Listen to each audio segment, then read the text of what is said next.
আর এই দেশে নবী শুধুমাত্র যারা চরমনার মুরিদ, যারা হেফাজত ইসলাম করে, যারা জামাত ইসলাম করে, যারা শিবির করে তাদের নাকি না? মানে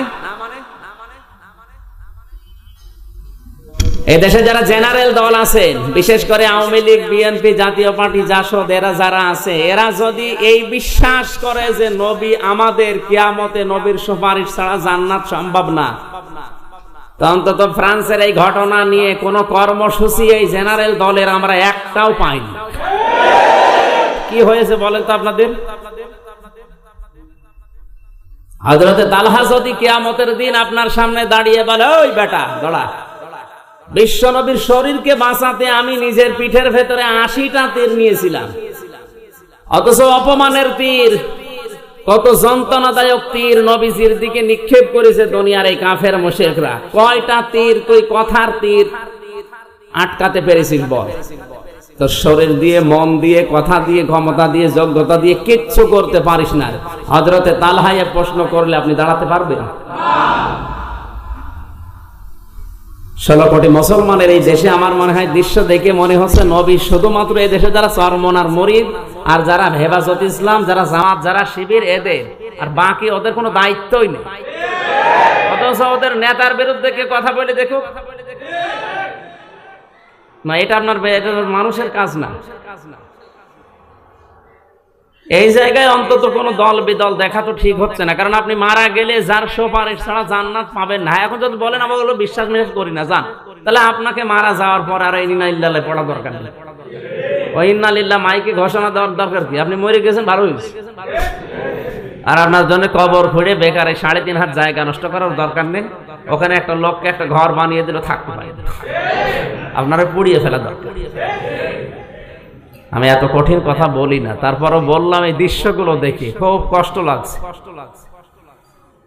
নবীজির পক্ষে মিছিল করলেও নাকি এটা জঙ্গি হয়, এটা অমক দলের কর্মী হয়।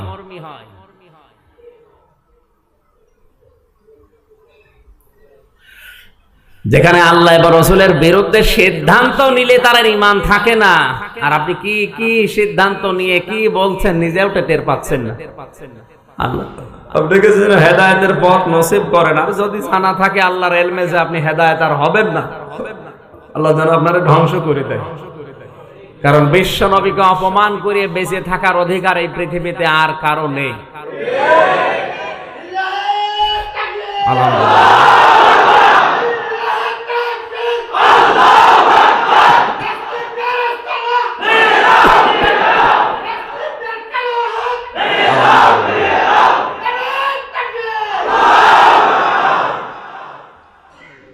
ইমানের বিষয়গুলো তো এই জন্য আসলে মন মেনে নেয় না। কি আশ্চর্য কথা, নবীজিকে আজ অপমান করার জন্য টক শোতে বসে বসে ঢাকা ভার্সিটির স্যার দাবি করে তারা রাসূলের সবচেয়ে বড় সুন্নত নিয়ে ব্যঙ্গ করছে।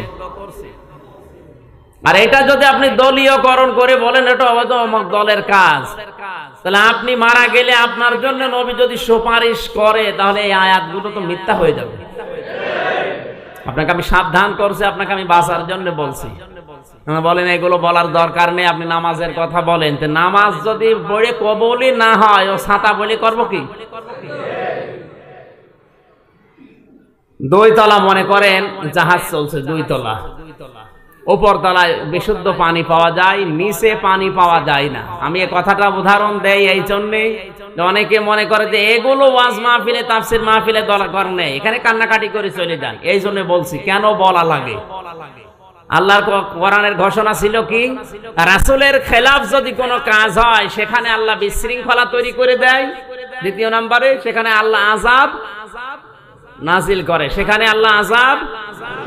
তো এই যে উদাহরণটার ভেতরে যেটা শিক্ষা আছে, 2 তলায় পানি পাওয়া যায় বিশুদ্ধ, নিচে পানি নেই, নিচের লোকগুলো খালি উপরে পানি আনতে যায়, উপরের লোকগুলো যদি বলে দেখেন এত ডিস্টার্ব করেন, আপনাদের নিজের হাতের নাগালে তো পানি আছে, ওরা যদি মনে করে ঠিক আছে বারবার আসলে যদি ডিস্টার্ব হয় আর উপরে আসবো না, নিচে যেয়ে নিচে একটা ওই নৌকা বা লঞ্চ স্টিমার যাই বলেন একটা তক্তা যদি বের করে পানি নিতে থাকে, আর উপরে ওরা যদি বলে ঠিক আছে যা করছে করুন, বাঁচবে উপরে যারা আছে বাঁচবে। আজ আমরা যারা কোরআন এবং হাদিসের চোখ লাগিয়েছি, চোখ থাকতে পারি না তো এই কারণে, কারণ আল্লাহর বিরুদ্ধে, রাসূলের বিরুদ্ধে তাদেরকে কষ্ট দিচ্ছেন, এটা দেখে তো আল্লাহ অন্তত থামবে না। উনি কিছু নাজিল করলে আপনি শুধু একা মরবেন না, আমারে নিয়ে মরবেন। আপনাকে কিছু না বললো অন্তত আমারে বাঁচার জন্য আমার এই কথাগুলো বলাই লাগবে। আমরা অন্তত এই কাজে কেউ বরদাস্ত করার মতো এখানে নেই। আপনি আর যাই করেন, আমারে গালি দেন, অসুবিধা নেই, আমার বাবার নাম ধরে গালি দেন, আমি হয়তো কিছু বলবো না। নবীজিকে নিয়ে যদি কেউ কিছু বলে, সে যেই হোক, ওকে ছাড় দেওয়ার মতো মন অন্তত আমাদের এখন আর নেই। যা হয় হয়ে যাবে, কারণ এটা আমার জান্নাত জাহান্নাম নির্ভর করছে। হয়তো 2 দিন পরে মরতাম, না 2 দিন আগে যাব, কিন্তু জান্নাত যেন পায়, এটা তো আমার আসল কাজ নাকি? যেন আল্লাহ রাসূলের কোন সিদ্ধান্ত আসার পর যদি মুমিন কেউ দাবি করে, সে দুনিয়ায় যত কঠিন পরিস্থিতি তৈরি হোক, কিয়ামত হয়ে গেল, আপনি তাকে টলাতে পারবেন না। আজকে আসার সময় এটা আমার চোখে পড়ছিল, ইন্টারনেটে দেখলাম, বাদশাহ জাহাঙ্গীর রহমতুল্লাহ আলাইহি, একটা মানুষ যে আল্লাহ রাসূলের সিদ্ধান্ত পাওয়ার পরে কিভাবে টিকে থাকা যায়, কত কঠিন অবস্থা তার। এই লোকটা প্রথম জীবনে ভালো লোক ছিল না, জুলুম অত্যাচার নির্যাতনকারী মানুষ হিসাবে পরিগণিত ছিল। কিন্তু এই লোকটা যখন হযরতে সাইয়েদ আহমদ শেরহিন্দ রহমতুল্লাহ আলাইহির কাছে বায়াত নিয়ে, তার কাছে কোরআন হাদিস শিখে জীবনটা পরিবর্তন হয়ে গেল। পরবর্তীতে তার স্ত্রী নূরজাহান, তাকেও পরিবর্তন করে ফেলেছে। নূরজাহান যখন পরিবর্তন হয়েছে, পরবর্তীতে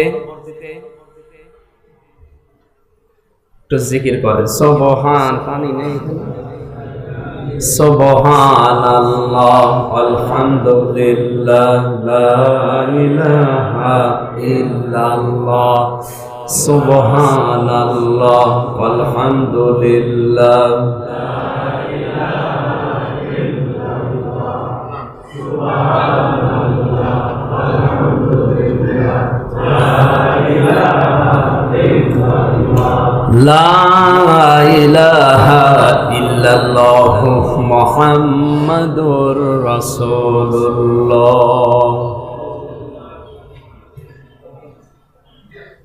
ঢাকাবাসী, আল্লাহ রাব্বুল আলামিনের এই বান্দা পরবর্তীতে যখন পরিবর্তন হয়ে গেছে, বাদশাহ জাহাঙ্গীর রহমতুল্লাহ আলাইহি, তার স্ত্রী নূরজাহান নিজের স্বামীকে নিজের দিকে আকৃষ্ট করার জন্য অন্দর মহলে বসে বসে সাজগোজ করছিল। একটু খেয়াল করে শুনবেন, মা বোনেরা যেহেতু বিভিন্ন জায়গায় বসে আছে, আমি কোনো কথা বললে ওখান থেকে আগে শিক্ষা বের করি। নূরজাহান তার স্বামীকে নিজের দিকে আকৃষ্ট করার জন্য অন্দর মহলে বসে আয়নার সামনে সাজগোজ করছিল, পরিপাটি করছে নিজেকে। একজন মেয়ে লোক যদি তার স্বামীকে নিজের দিকে আকৃষ্ট করার জন্য সাজে, এটা দোষণীয়? হ্যাঁ, নবীজি বলেন নেককার মহিলা ওইটা। আদ-দুনিয়া কুল্লুহা মাতাউন ওয়া খায়রু মাতা'id দুনিয়া ইমরাতুস সালিহা। এই পৃথিবীর সব কিছু সম্পদ, এর ভেতরে উত্তম সম্পদ আমি নবী এবং আল্লাহর কাছে হচ্ছে আল্লাহওয়ালা মেয়ে মানুষ।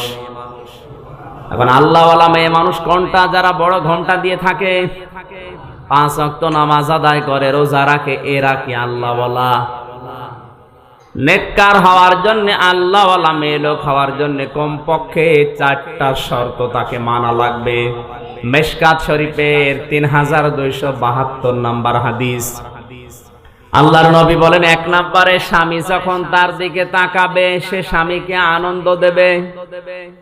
স্বামী যদি তার দিকে তাকায় বাইরে থেকে এসে, সে স্বামীকে আনন্দ দেবে অঙ্গভঙ্গি দিয়ে, কথাবার্তা দিয়ে, সাজগোজ দিয়ে।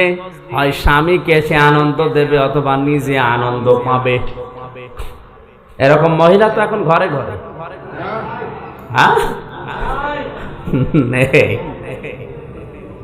যারা মেয়েরা বিভিন্ন জায়গায় দেখলাম বসে বসে কান খাড়া করে আছে, এবার মনে হয় বরদোয়া আরম্ভ করবে, হুজুর মরুক। এতক্ষণ তো বেশ ভালোই চলছিল, এখন আমাদের পেছনে লাগলো। আমি আপনাকে বাঁচাতে চাই। বিভিন্ন জায়গা থেকে কল আসে, হুজুর মিজানুর রহমান আনসারী কি ভালোবাসে আমাদের, আর আপনি শুধু আমাদের পেছনে লাগেন। মিজান ভাই এমনি এক কোয়ালিটির মানুষ, মার্জিত ভাষায় আপনাদের পক্ষে আছেন। আমিও বলি আপনি আপনাদের বিরুদ্ধে না, আমিও ওনার চাইতে আপনাদেরকে ভালোবাসি আরো বেশি। আমি তো দেখতে পাচ্ছি যে আপনি নেককারী যদি হতে না পারেন তো জান্নাত তো আপনাকে ডাকবে না। আমি চাই যে জান্নাত যেন আপনাকে ডাকে। তাহলে জান্নাত ডাকবে প্রথম নম্বরে কারণ হচ্ছে স্বামী আসলে আপনাকে স্বামীকে আনন্দ দেওয়া লাগবে, অঙ্গভঙ্গি দিয়ে হোক, কথাবার্তা, সাজগোজ যেভাবে হোক, হয় স্বামীকে আনন্দ দেবেন অথবা নিজে আনন্দ পাবেন। শুনতেছেন? দ্বিতীয় নম্বরে আল্লাহর নবী বলেন এই পৃথিবীতে নেককার মহিলার যে সমস্ত গুণাবলীগুলো আছে, বিশ্বনবী বলেন দ্বিতীয় নম্বরে স্বামী যদি কোনো আদেশ করে আর এটা যদি জায়েজ হয়, জীবন থাকতে সে আদেশ মেনে নেবে। সম্মানিত মা বোনেরা, শুধু নামাজ পড়া, রোজা রাখা আর কালো বোরকা পরে ঘুরঘুর করে ঘোরা এইটাই কিন্তু নেক মহিলা হওয়ার জন্য যথেষ্ট না। এই যে গুণগুলো বলছি এটা মিশকাত শরীফের 3272 নাম্বার হাদিস। এক নম্বরে স্বামী আপনার দিকে তাকালে আপনাকে স্বামীরে আনন্দ দেওয়া লাগবে। হ্যাঁ, এখানে প্রশ্ন আসতে পারে স্বামীরে আমি আনন্দ দেব কি করি? স্বামী আমাকে আনন্দ দেওয়ার জন্য যে সমস্ত সাজগোজ দরকার এগুলো কিনে দেয় না। স্বামী যারা আছে এই জায়গায় কিন্তু হ্যাঁ অনেকের ব্যর্থতা আছে, যদিও এরকম স্বামী এখন বাংলাদেশে কম। সমর্থ অনুযায়ী আপনাকে স্ত্রীর সাজগোজের জন্য যদি টাকা পয়সা খরচ করেন তাহলে ওই টাকার হিসাব দেওয়া লাগবে না। সুতরাং স্ত্রীর জন্য সোনো, পাউডার আর যাই বলেন যেগুলো আছে, আশকারা, মাসকারা, এরপরে আইলানা, মার্জিয়া, আমি তো অনেকগুলো নাম মুখস্থ করেছিলাম, এখন আর মনে নেই। এইগুলো যদি স্ত্রীকে কেউ কিনে দিতে পারেন, যত টাকা লাগবে এই টাকা আল্লাহর কাছে বলা লাগবে না, জবাব দেওয়া লাগবে না। সুতরাং আমরাও যেন যারা স্বামী আছে এই দায়িত্বটা অন্তত পালন করি। দ্বিতীয় নম্বর স্ত্রীর যে দায়িত্ব বললাম, সম্মানিত মা বোনেরা, স্বামী যদি কোনো কাজের আদেশ করে আর ওটা যদি জায়েজ হয় অবশ্যই আপনাকে মেনে নেওয়া লাগবে জীবন থাকতে। 3 নম্বরে স্বামী যদি রাগ করে, যতক্ষণ পর্যন্ত তার রাগ না কাটবে ততক্ষণ তাকে খুশি করার জন্য সর্বাত্মক চেষ্টা করা লাগবে। অকারণে কোনো মহিলা যদি তার স্বামীর সাথে কথা বন্ধ করে দেয়, যতক্ষণ কথা বন্ধ করে থাকবে ততক্ষণ আল্লাহ নিজে ওর উপরে রেগে থাকবে। জোরে বলে নাউজুবিল্লাহ। এরকম বউ আছে কার? হাত তোলেন তো দেখি।